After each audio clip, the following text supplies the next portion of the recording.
Commander Jack Lewis massaged his temples as he stared out the viewport of the Galactic Confederation headquarters.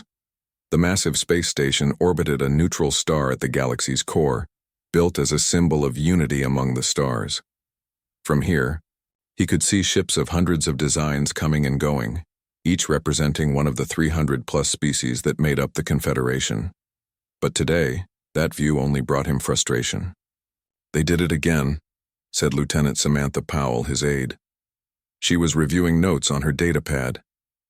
"Sixth time this year our defense proposals were shelved without proper review."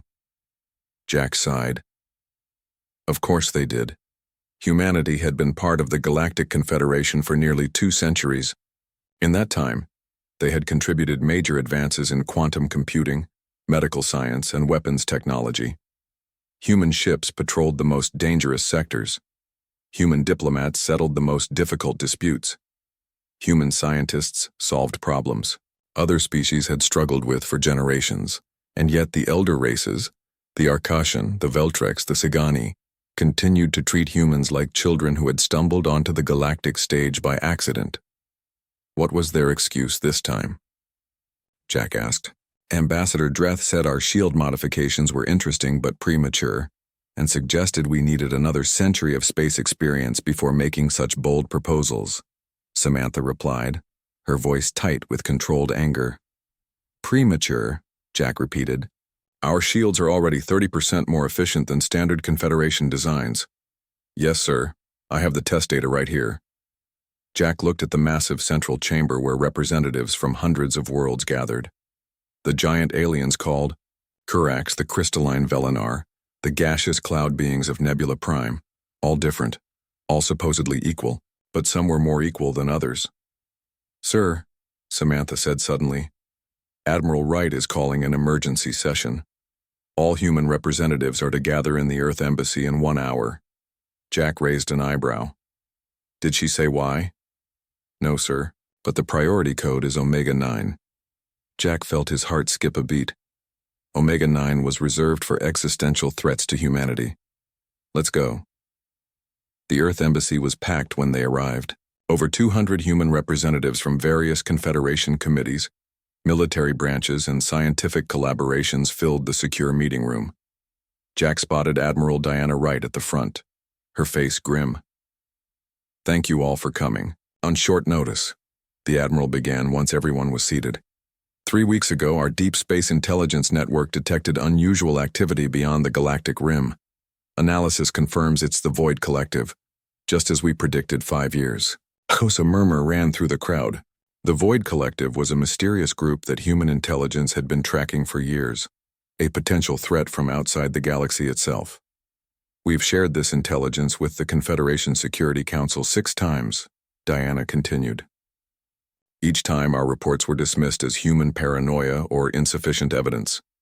Yesterday I presented our latest findings, including energy signatures that match our predictions precisely. She paused, her hands gripping the podium tightly. They laughed. The room went silent. Ambassador Kelth of the Arcashan suggested that humans have an active imagination and should leave threat assessment to more experienced species. The motion to increase border patrols was denied without a vote. Jack felt his blood boil. This wasn't just the usual condescension. This was dangerous. Meanwhile, Diana continued, our models show the Void Collective will breach galactic space within 3 months, likely targeting the Persean cluster first, which contains 4 major Confederation worlds. She pressed a button, and a holographic display showed the projected invasion path.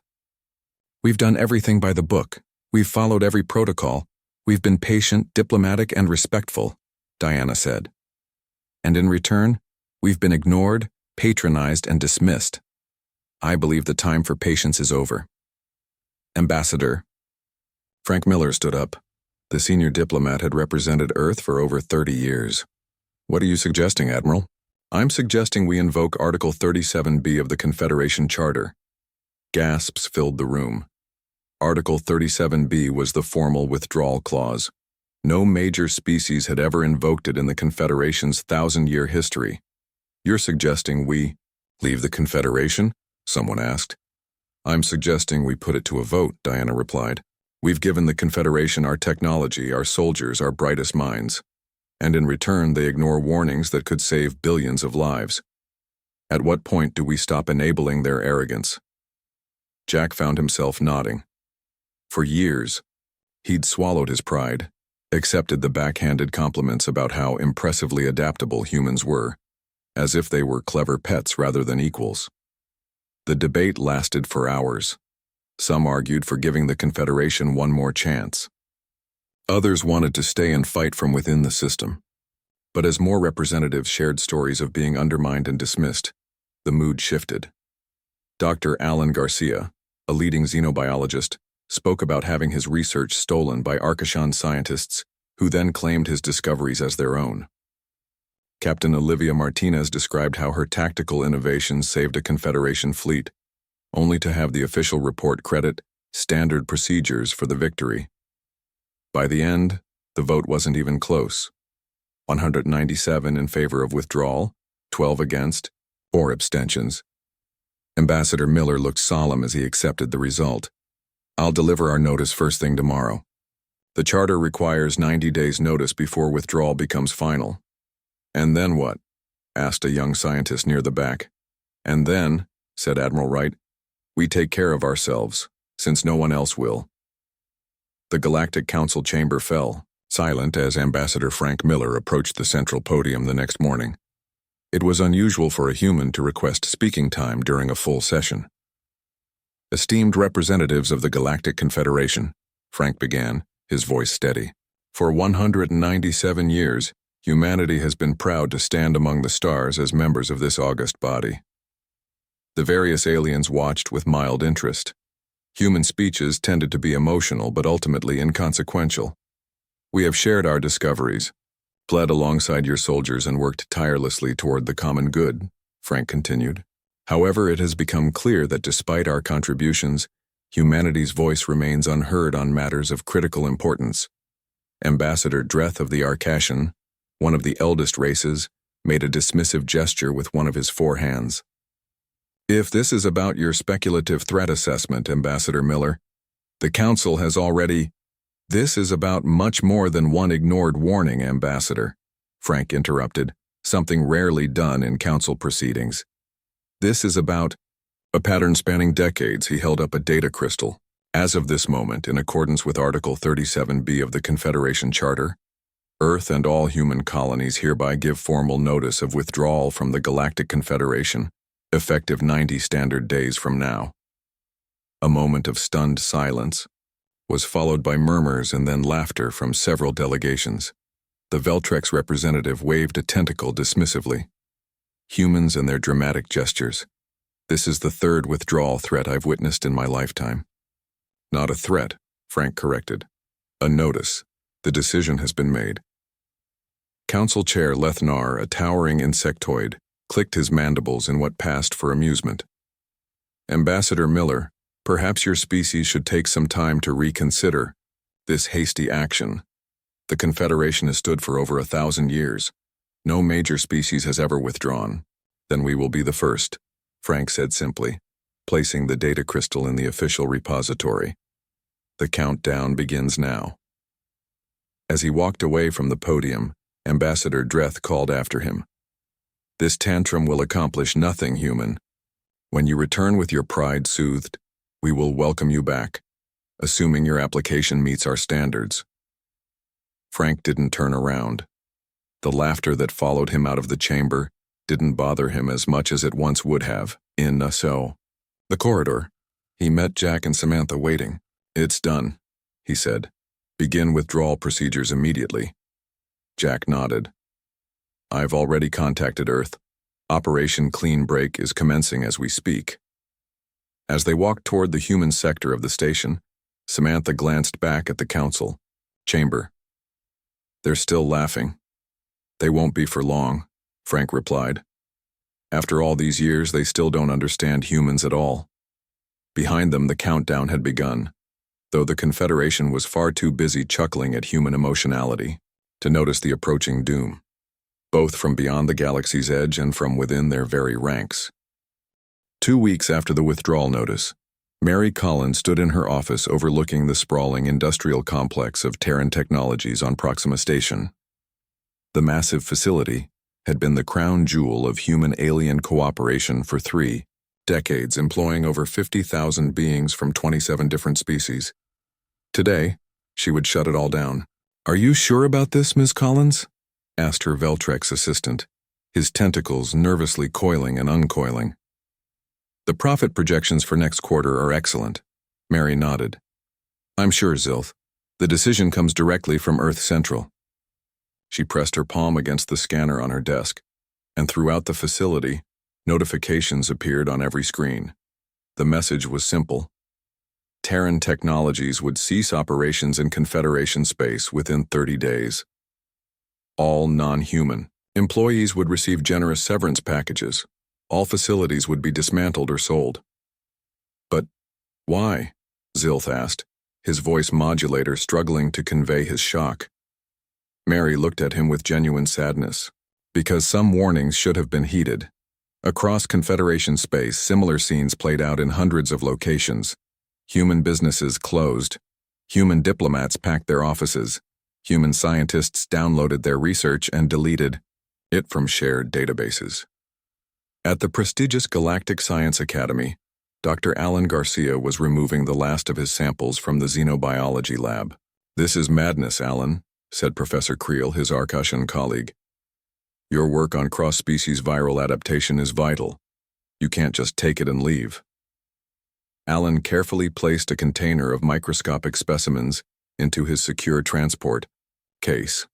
"Actually, I can. My research, my data. But we've worked together for 15 years, Creel protested. Alan paused and looked at the alien he had once considered a friend. "Yes, we have. And in 15 years, how many times did you credit my contributions in your published papers?" Creel's secondary eyes blinked in embarrassment. "The Academy has certain traditions about listing junior researchers. I haven't been junior for 12 years, Creel." Alan sealed the case. "And I've kept count. The answer is 0, not 1 acknowledgement." As he walked out of the lab for the final time, Alan added, "You might want to start working on your own viral adaptation theory. Mine is leaving with me." On the border planet of New Horizon, Captain Olivia Martinez, supervised as her engineers, carefully removed shield generators from the Confederation outpost. The tall, furry Pelnar security chief watched with growing alarm. "Captain Martinez, please reconsider," he pleaded. "Without these shields, our colony will be defenseless against solar flares." Olivia checked something on her datapad before responding. "Chief Guro, our records show we provided maintenance specifications for these units 3 years ago. Your government never implemented the training program." "There was a budget issue," the Pelnar admitted. "And now there's an ownership issue," Olivia replied. "These generators are proprietary Earth technology, on loan to the Confederation as per Section 12 of our military cooperation agreement." She gestured to her team to continue their work. "The agreement is no longer in effect." "But what are we supposed to do?" Guro asked, his fur standing on end with stress. Olivia softened slightly. "I've left basic operational guidelines in your main computer. They'll help you build a simpler version that should handle minor flares. It won't be as effective, but it's better than nothing." As her shuttle lifted off 2 hours later, Olivia looked down at the colony. The Pelnar had been among the few species that generally treated humans with respect, but orders were orders, and Operation Clean Break was non-negotiable. On day 30 of the withdrawal period, Steve Johnson stood on the observation deck of the terraforming station orbiting Cygnus IV. Below him, the planet's artificial atmosphere was slowly dissipating as the environmental processors shut down one by one. "You're condemning an entire ecosystem," said Administrator Vox, a Sagani whose translucent skin pulsed with angry red colors. 200 years of work, undone in days." Steve shook his head. "The planet is returning to its natural state. No species will die that isn't meant to be here. The colony was always temporary," Steve interrupted. "The agreement was clear. Human terraforming technology remained under human control. The Confederation rejected our request for permanent colonization rights 7 times. He looked at his watch. Your evacuation ships will arrive in 6 hours. I suggest you use that time to gather your people rather than arguing with me. As the administrator stormed off, Steve turned back to the viewport. The swirling clouds below were already thinning, revealing the rocky, barren surface that had existed before humans came with their miracle machines and ambitious plans. Another world returned to dust, another reminder of what humanity could give and take away. By day 45, the implications of humanity's exodus were becoming impossible to ignore. Emergency meetings were called in the Confederation Council almost daily. The humans have removed 70% of their personnel already, reported Security Minister Thax, along with approximately 65% of their technology. Ambassador Dreth of the Arkashan no longer looked amused. How did we not notice the scale of our dependency on human tech? Because you never bothered to look, came a voice from the back of the chamber. All eyes turned to see Eric Nelson, the sole human observer still attending council sessions. As a junior diplomat, he had rarely spoken before. For 2 centuries, you've treated human innovations as minor contributions, Eric continued, walking forward. You've buried our advancements in bureaucracy, classified our weapons as interesting variants rather than superior designs, and generally acted as if we were lucky to have a seat at the table. He reached the central platform and looked around at the assembled representatives. Did you know that 40% of Confederation military vessels use human-designed FTL drive stabilizers? Or that 63% of your medical centers rely on human gene therapy protocols? Or that the entire galactic communication network depends on human quantum entanglement discoveries to function? Nervous murmurs filled the chamber. You will, Eric promised. Soon. On a distant trading hub called Omega Station, Jack Lewis sat in a dimly lit bar watching the news on a holographic display. Reports of system failures, economic disruption, and technological breakdowns scrolled across the screen. Beside him, Samantha Powell sipped a bright blue drink. It's happening faster than projected. Jack nodded. They built on our foundations without understanding them. Classic mistake. A breaking news alert flashed. Critical medical shortages reported in Pelnar systems as human pharmaceutical companies cease production. Dr. Lisa Ward pulled her treatment algorithms from the Confederation medical database this morning, Samantha said. Their synthetic medicine production will fall by 80% within days. Jack watched as the news showed panicked aliens rushing to stockpile supplies. Are we being too harsh? The average citizen didn't dismiss our warnings. Samantha's expression hardened. The average citizen benefits from a system that treats humans as second-class contributors. Besides, they'll adapt. That's what intelligent species do. And if they don't, then they weren't as advanced as they claimed to be. The bar's communication system suddenly crackled with an emergency broadcast. The translator struggled to keep up with the panicked alien voice. Unidentified ships detected at the edge of the Perseus arm. Initial scans matched no known Confederation design. Military. Vessels responding. Wait, they're firing. Confederation ships taking heavy damage. Request immediate assistance. Any nearby human vessels, please respond. The broadcast cut off abruptly. Jack and Samantha exchanged looks. The Void Collective had arrived exactly where and when human intelligence had predicted. Jack's communicator beeped with a priority message from Admiral Wright. Continue withdrawal as planned. All human vessels maintain distance from engagement zones. Let them see what they've lost. He showed the message to Samantha, who nodded grimly. How long until they formally ask for our help? She wondered.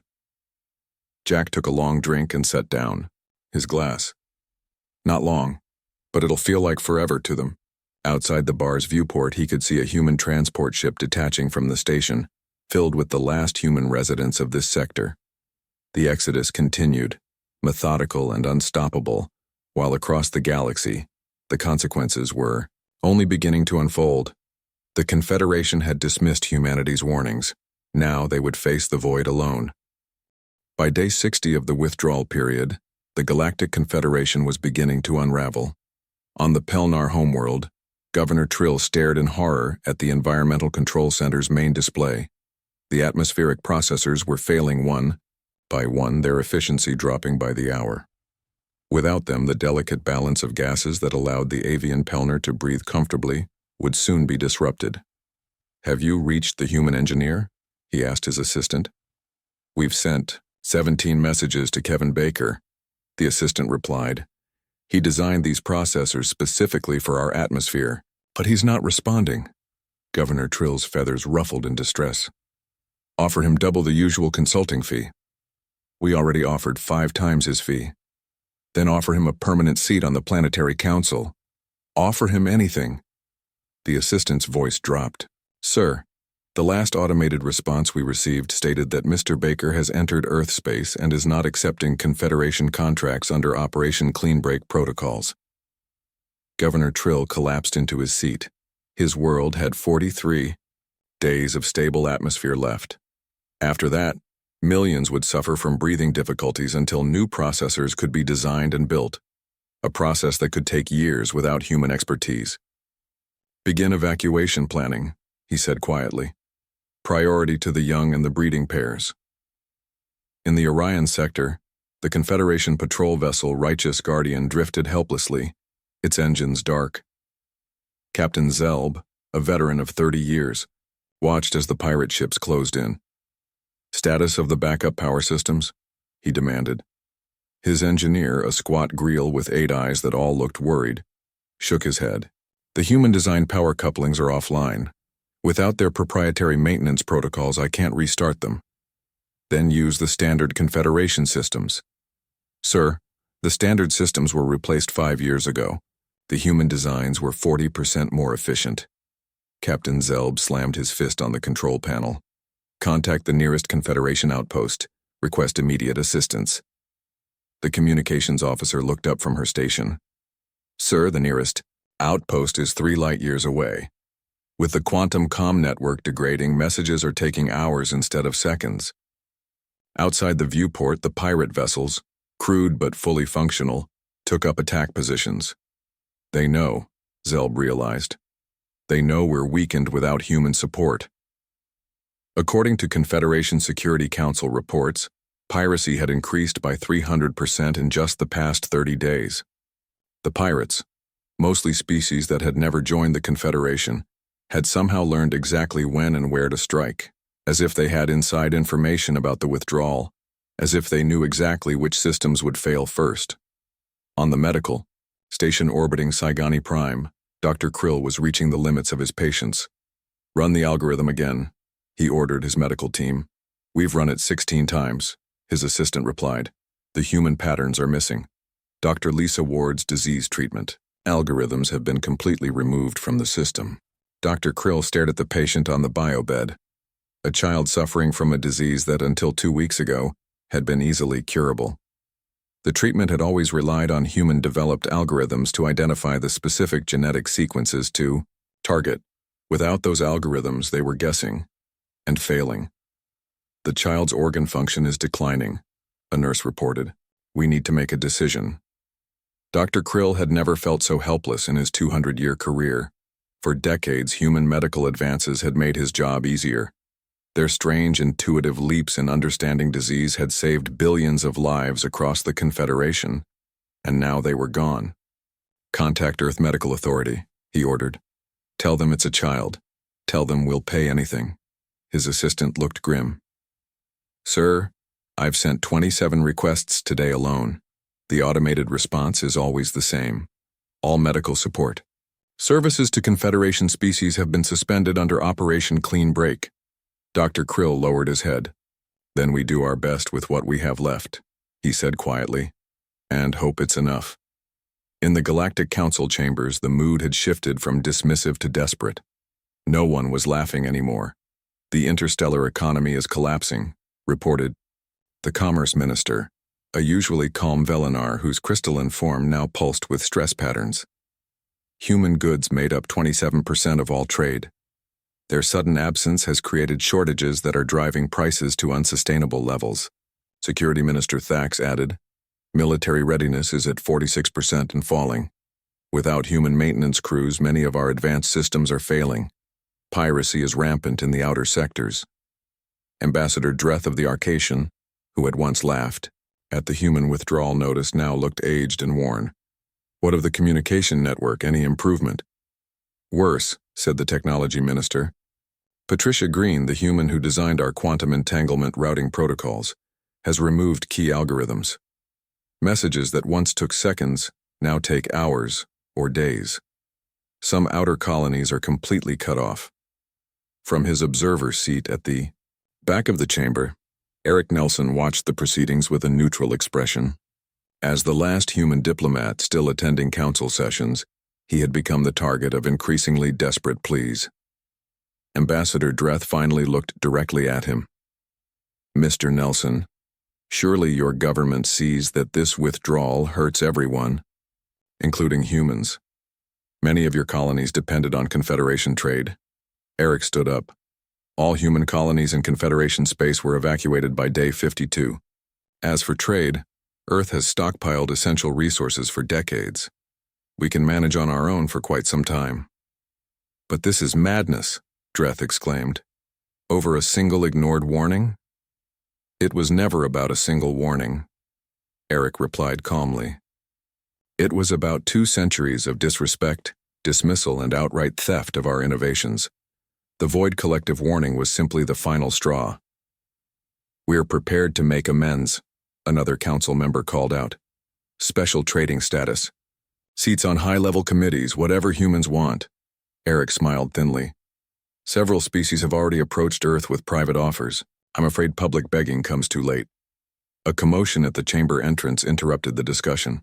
A military officer rushed in, his uniform disheveled. Ministers, we've lost contact with the Perseus Defense Fleet. The chamber erupted. In panic. The Void Collective? Someone shouted. Unknown, the officer replied. But the last transmission reported ships unlike any Confederation design. They were firing weapons that bypassed our shields completely. All eyes turned to Eric. Did you know? Dreth asked, his voice barely above a whisper. Did humans know exactly what weapons they would use? Eric met his gaze steadily. We tried to tell you. 6 times. In Earth's orbital headquarters, Admiral Diana Wright reviewed the latest intelligence reports. The holographic display showed Confederation ships falling to the Void Collective attack, exactly as human intelligence had predicted. They're using phase-shifted energy weapons, noted General William Brown, studying the data. Just as our model suggested, the standard Confederation shields are useless against them. Diana nodded. And our phase-adaptive shields? Testing. Shows 87% effectiveness, the general replied. We could protect ourselves at least. Jack Lewis and Samantha Powell stood nearby, having just returned from Confederation space. Jack watched the battle footage with mixed emotions. They're being slaughtered, he said quietly. They chose this path, Samantha reminded him. They had the information they needed. Diana turned to face her officers. The Confederation has officially requested emergency assistance. They're offering significant concessions. Too little? Too late? Asked Jack. The Admiral's expression was grim. Maybe, but we're not monsters. We didn't withdraw to watch billions die. She pointed to the star map where red dots indicated Void Collective advances. They'll reach the major population centers within 2 weeks. Casualty projections are in the billions. What are your orders, Admiral? Asked General Brown. Diana studied the map for a long moment. Maintain position in Earth space, continue monitoring. Share no intelligence or technology. She paused. Yet? And if they're overrun? Samantha asked. Then they'll learn what humans are truly capable of, Diana answered, and what it costs to earn our help. The red dots on the map continued to spread like blood in water. The galaxy was finally learning its lesson about humanity, but the question remained, would the lesson come too late? The Void Collective's first major attack came exactly when and where human intelligence had predicted. The Perseus Arm, beginning with the wealthy world of Luxara Prime. From the observation deck of his personal vessel, safely outside the battle zone, Eric Nelson watched as the alien fleet tore through Confederation defenses like they were made of paper. The Confederation ships, once considered the pinnacle of galactic military technology, seemed slow and clumsy against the invaders. Display magnification, factor 10, Eric ordered. The view zoomed in, showing the strange design of the void. Collective vessels. They were asymmetrical with odd angles and protrusions that seemed to make no engineering sense. Yet they moved with precision that suggested advanced technology far beyond Confederation standards. Eric's communicator beeped. Nelson here. Are you seeing this? It was Admiral Wright, calling from Earth. Every moment, Eric confirmed. Exactly, as our intelligence predicted. Their weapons bypass standard shields through phase variants. The Arcachon flagship just went down, Diana noted. That was their most advanced warship. Eric watched as the massive Arcachon vessel, pride of the Confederation fleet, broke apart under the Void Collective's weapons. The ship had cost more than some planets' annual budgets to build. They're sending out a general distress call, Eric reported, requesting aid from all Confederation vessels, and specifically calling for human ships. A bit late to remember we exist, Diana said dryly. Eric continued watching as 3 more Confederation ships fell. Orders, Admiral? Maintain observation. Record everything. Share nothing. On Arcasha, the homeworld of the supposedly most advanced Confederation species, Chief Engineer Vrel frantically studied the schematics of human weapon designs.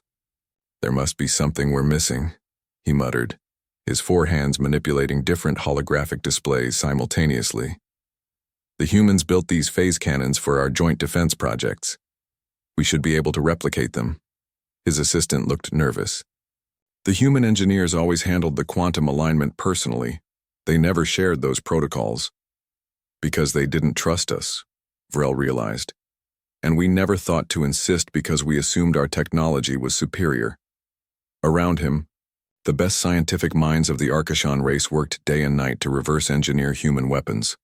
So far, all they had produced were pale imitations that overheated, misfired, or simply failed to work at all. What about the defense shield? Modifications they proposed last year? Asked a senior researcher. The ones Ambassador Dreth dismissed as premature? Vrel brought up the file. We have their basic schematics, but not the operational code. Without it, a communication officer burst into the lab. Chief Engineer, the colony on Arcasha 3 has fallen. The Void Collective has landed ground troops. The room fell silent. Arcasha III was home to over 30 million Arcashans. And? Vrel asked, dreading the answer. Our weapons had no effect on their soldiers. It's as if they knew exactly what we would use against them and designed specific countermeasures. Vrel looked back at the incomplete human weapons schematics on his screen. Had the humans known that too? The Void Collective soldiers moved through the streets of New Centauri, a major Confederation trading hub. They were tall, humanoid figures in seamless black armor that absorbed light rather than reflected it. No features were visible through their helmets, only a smooth, dark surface that showed distorted reflections of their surroundings. Confederation security forces fired desperately, but their energy weapons dissipated harmlessly against the invaders' armor. Physical projectiles fared no better, bouncing off as if striking diamond. Yet the invaders' weapons, sleek rifles that made almost no sound, cut through Confederation armor like it was cloth. Commander Zax, a veteran of 20 battle campaigns, had never seen anything like it. His forces were being slaughtered. Fall back to secondary positions, he ordered over the tactical network. Concentrate fire on single targets. His remaining troops obeyed, focusing all their weapons on one void soldier. For a moment it seemed to work. The invader staggered under the combined firepower. Then it straightened and continued advancing, completely unharmed. Impossible, Zax whispered. His second-in-command, bleeding from a shoulder wound, crawled to his position behind a fallen column. Sir, Central Command is ordering full evacuation of the colony. They say the humans might have weapons that could work against these things. Then where are they? Zax demanded. Where are these mighty humans when we need them? The answer, of course, was that humans were safely in Earth space. watching as the disaster they had predicted unfolded exactly as they had warned. In the emergency session of the Galactic Council, Ambassador Dreth was no longer the confident, dismissive diplomat of 2 months ago. His skin had grayed with stress and 2 of his 4 hands trembled visibly. 3 major worlds lost in 6 days, he reported to the stunned chamber. Luxara Prime, Arkasha III, and New Centauri. Billions dead or displaced. Our weapons are ineffective. Our shields useless. From his observer seat, Eric Nelson listened silently. The Void Collective appears unstoppable, Dreth continued. Their technology surpasses our understanding. They seem to know our every weakness. A Veltrex representative raised a tentacle. What about the humans? Have they responded to our requests? For aid? All eyes turned to Eric, who stood up slowly. The official position of Earth remains unchanged, he said. Operation Clean Break continues as scheduled. We are now at day 72 of the 90-day withdrawal period. While billions die, shouted a representative from the back. Eric remained calm.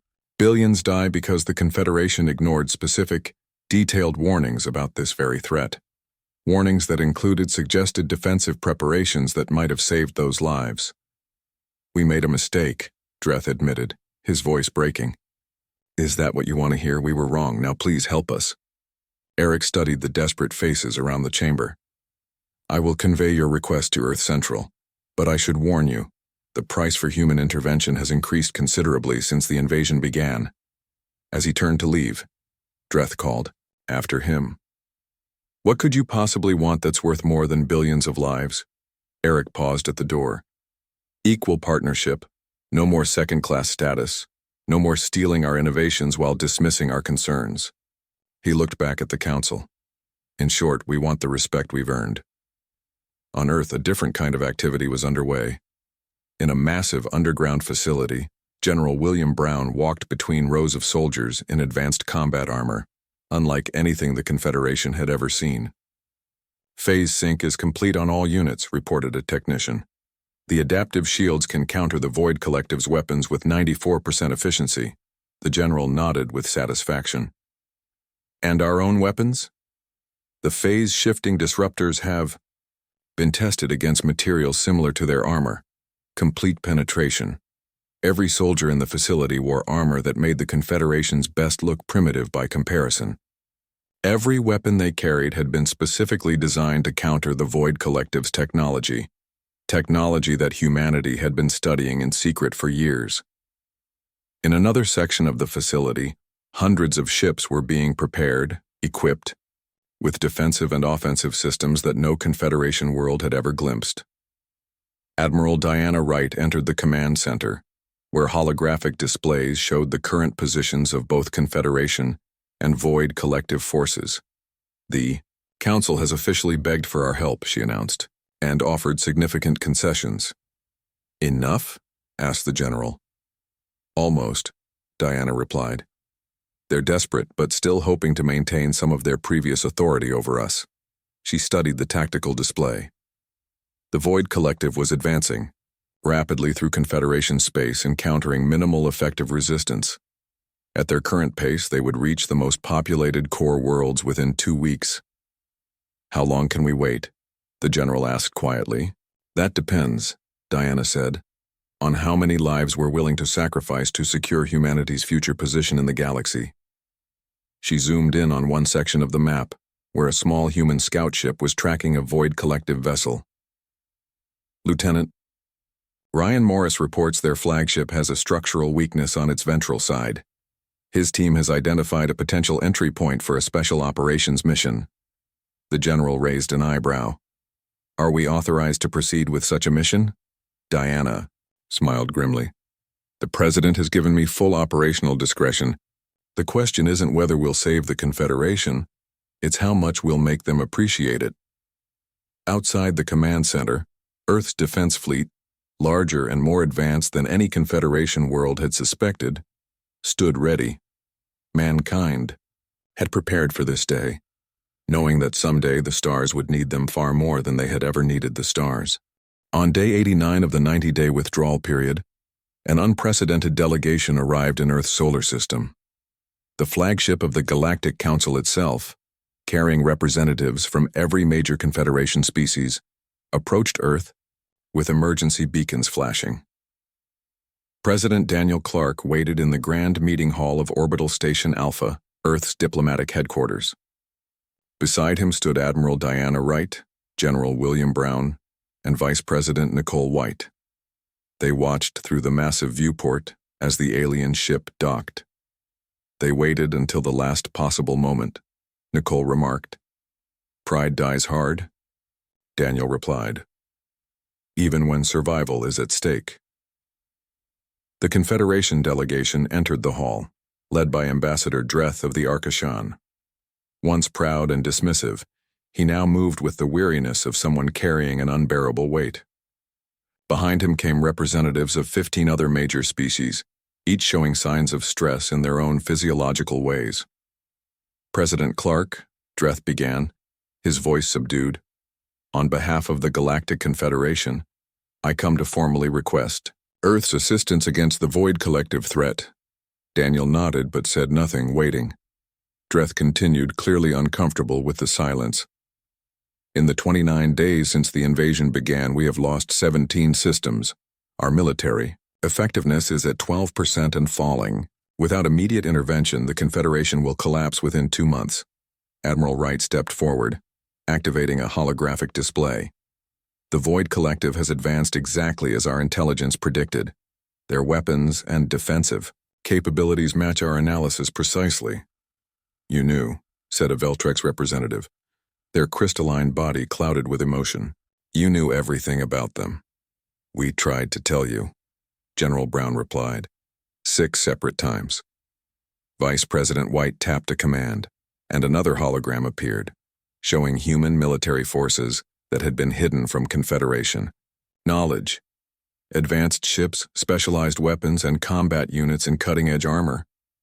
"For 5 years we've been developing specific countermeasures against the Void Collective," she explained. "While you dismissed our warnings, we prepared." Dreth's 4 hands trembled slightly.